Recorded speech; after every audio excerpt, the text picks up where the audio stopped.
სასწაულია სისხლი. მხოლოდ სისხლი ლაპარაკობს და ფიქრობს, ხოლო რას ლაპარაკობს და ფიქრობს, ერთმა ღმერთმა უწყის.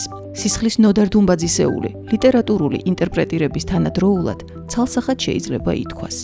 სისხლი ეს მთავარი სითხე ადამიანის ორგანიზმში მართლაც სასწაულია. სასწაული, რომლის ამოხსნასა და გამოკვლევაზეც მთელი მსოფლიოს მასშტაბით მუშაობენ წამყვანი მეცნიერები, სწავლობენ მის თვისებებს, ცდილობენ შექმნან მისი უნივერსალური შემცვლელი, თუმცა ჯერჯერობით ამაოდ. სისხლი, როგორც იყო, ისე დღესაც 21 საუკუნეშიც რჩება შეუცვლელ, უალტერნატივო სითხედ, რომლის ერთი წვეთიც კი უმნიშვნელოვანეს ინფორმაციას ინახავს მთელი ორგანიზმის ჯანმრთელობის მდგომარეობის შესახებ. და ბოლოს, სისხლი, რომლის დანაკარგიც ფატალურად შეიძლება დასრულდეს, თუ არა ისეთი ოპერატიული ინტერვენცია, რომელსაც სისხლის გადასხმა ჰქვია.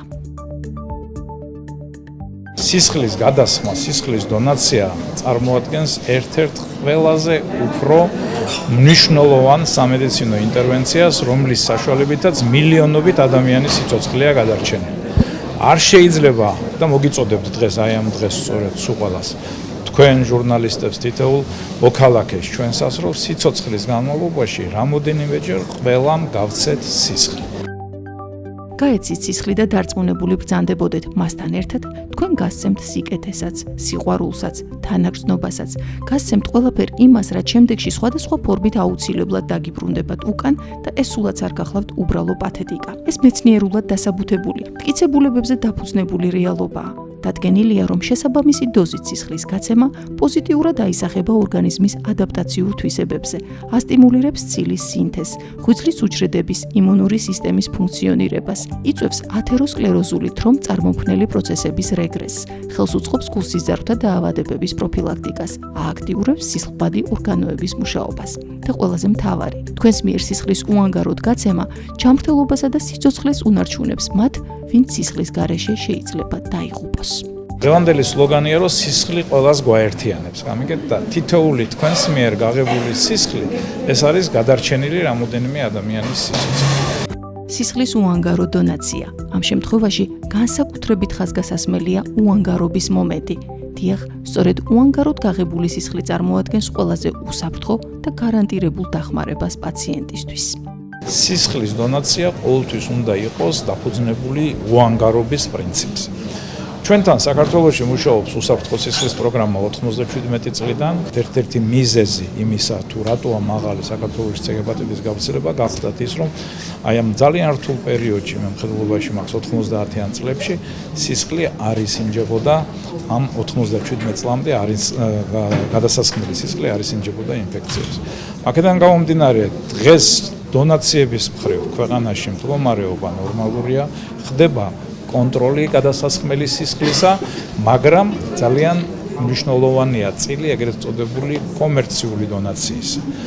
არადა უფრო თქვათ გარანტირებული გახლავთ ეგრეთ წოდებული უანგარო დონორობა.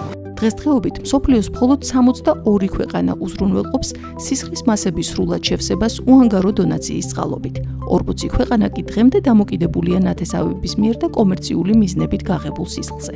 ამ მხრივ გაუმჯობესების ტენდენცია შეინიშნება საქართველოში, თუმცა სასურველ შედეგამდე ჯერ კიდევ შორია.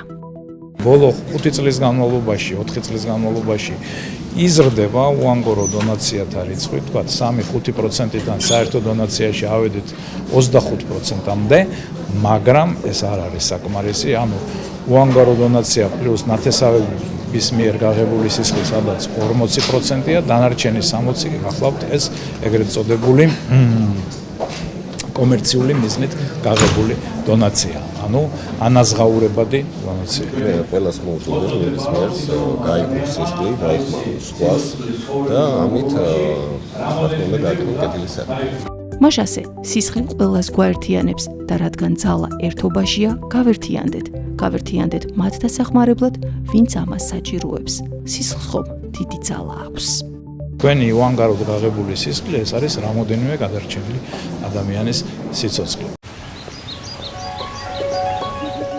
წარმოიდგინეთ, ადამიანები, რომლებიც გადაარჩინეთ, გიცნობენ თქვენ. გაუზიარეთ სიცოცხლე, გაიღეთ სისხლი. სისხლი ყველას გვაერთიანებს.